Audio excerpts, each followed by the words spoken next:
بەناوی خوای گەورە و میهرەبان. ئازدان بۆکسێکی زۆر جوانی قەڵەم قورئانمان هەیە، دەیکەینەوە بزانین چی لە ناودایە. پێک هاتووە لە قەڵەمێک و چەند نامیلکەیەک قەڵەمەکە شەحن دەبێتەوە و باشتر وایە هیچ کاتێکی زیاتر لە کاتژمێرێک لەسەر کارەبا نەمێنێتەوە. بۆ نمونە ئەو نامیلکانەی لەگەڵە ئێمە ئەگەر بین لە سەرەتاوە دەست پێ بکەین لە ئەلف و بێوە دەست پێ دەکەین. بە نمونە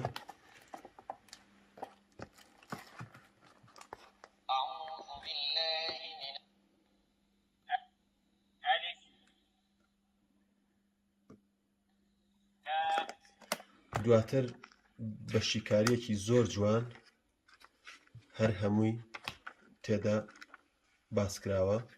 ئەوجا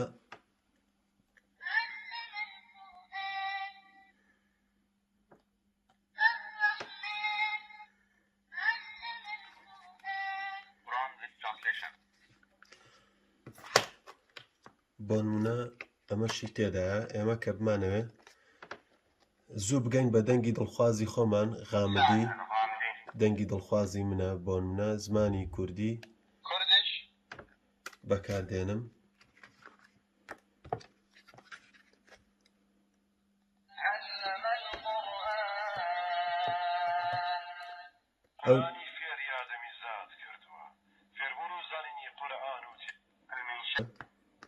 ئەوە فەرهەنگێکە دەتوانرێت سوودی لێوەربگیرێت بۆ فێربوونی زمان.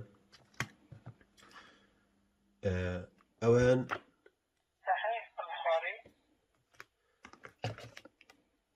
صحیح مسلم. و لە هەمووی جوانتر خودی قورئانەکەیە کە کۆمەڵێک تایبەتمەندی زۆر جوان لە خۆی دەگرێت. ئەحکامی تەجوید بۆ نمونە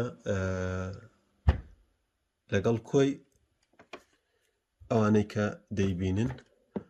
دواتر قورئانەکە بە ڕەنگێکی زۆر جوان چاپ کراوە. ئێمە بابین لە فاتیحاوە دەست پێ بکەین، سوورەی فاتیحە، بۆی بە خێرایی باسی چۆنیەتی بەکارهێنانی بکەین. ئەو وێنانە هەر یەکە و ئیشێک دەکا. بۆ نمونە من لێرە دەنگەکەی هەڵدەبژێرم، لێرە زمانەکەی. بۆی من زۆر کات بە فیڕۆ نەدەم، دێم ڕاستەوخۆ کوردیەکە دیاری دەکەم.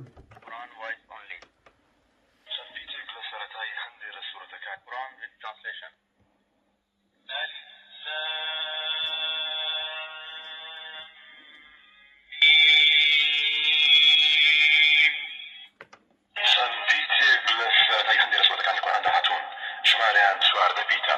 نیوەی کۆی پیتەکانی زمانی عەرەب. سورة البقرة.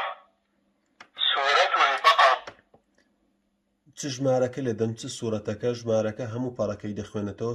سوورەتی بەقەرەمان بە تەواوەتی بۆ دەخوێنێتەوە. وەسەلام عەلەیکوم وەڕەحمەتوڵڵاهی وبەرەکاتوه.